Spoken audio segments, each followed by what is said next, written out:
Hello everyone, my name is Buddy Salah. I am the marketing lead for Akupara Games, and today I have the distinct honor of continuing this video series. Let's get into it.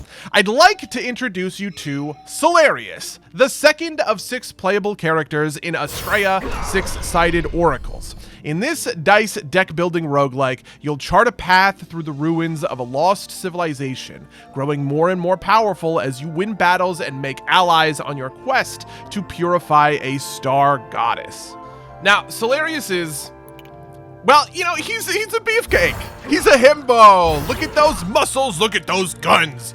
His whole deal is about pumping up. Grr, he's gonna smash the competition, right? He's a berserker, he's a barbarian. And just like all the other oracles, Cellarius has a unique set of dice that he can add to his dice pool, and a unique set of virtues that activate when he takes corruption damage. So you can see that his final virtue, the one that activates when he's almost fully corrupted, deals a whopping 8 purification to an enemy over 2 hits. That kind of thing is insanely good in Astrea, but it only activates when you're on the brink of corruption.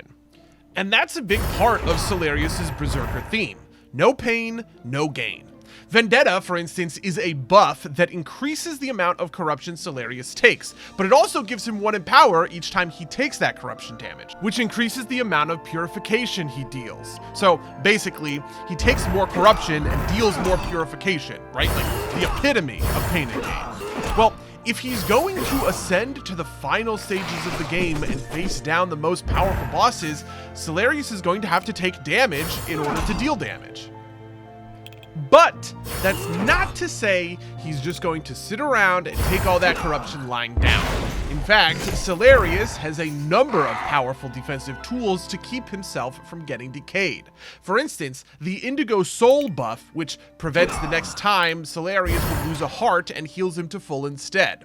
Invigorating Punch and Anchor Push, on the other hand, will heal Cellarius during the beatdown process, which mitigates some of that risk in his risk-reward playstyle.